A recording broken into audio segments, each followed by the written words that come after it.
From a high level perspective for us, we were having a hard time keeping the patients engaged with their outpatient care teams and also bridging the transition time between hospital discharge and getting them back in with their providers.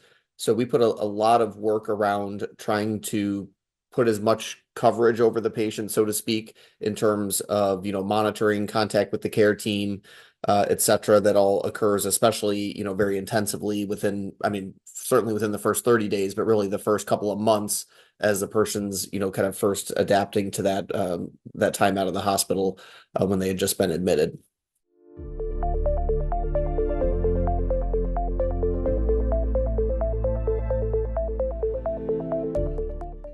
So this device has been really game changing and unique for us. The main reason that we kind of feel that it has had a positive impact for us is the again, the ability to get it on the patient right away when they depart, and the manner in which we're able to utilize the data that the device is giving us to make real-time adjustments to the patient's GDMT regimen, and also coordinate with their whole outpatient cardiology team in an effort to really work hard to keep them out of the hospital. It's really that constant vision and contact with the patient that you get, and the extra contact that patient gets. We know that you want multiple points of contact for the patient, especially in the first couple of weeks when they leave the hospital. This has been a crucial piece of data and information for us to be able to do that and coordinate with the outpatient care teams.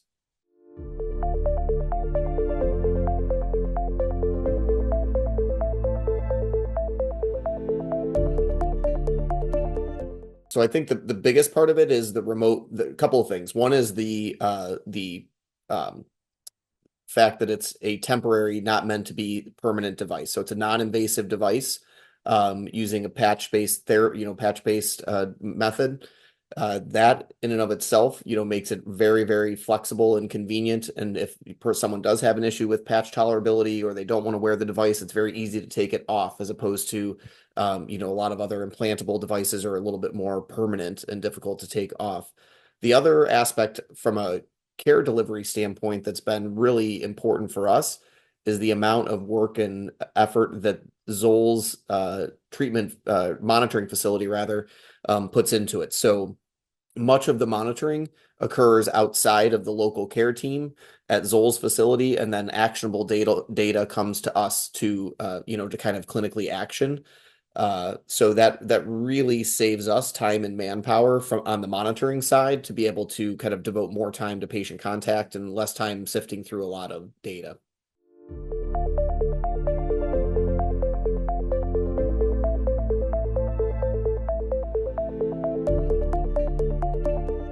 So it definitely adds a lot of extra contact. So even if the patient's doing well and we get weekly reports, we're sending them email messages through secure messaging in their chart, or contacting or calling them.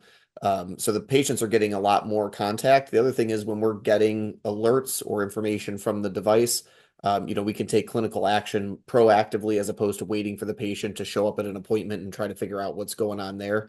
So it's really helped equip our cardiology teams in the outpatient space, that they have all that data and information there, where we can kind of do it a little bit more real time, and so we're not always reacting to what's going on.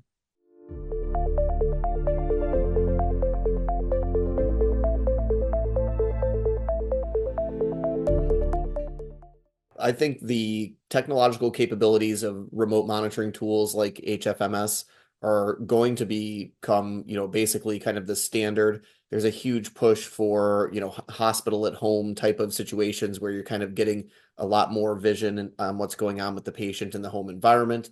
This was pushed a lot, through the pandemic, but a lot of this has stuck around after the pandemic. And I think remote monitoring is going to be a huge portion of this. And to me, HFAMS is a very, very reliable and good tool for that initial period, that first 90-day period when the person's been in the hospital.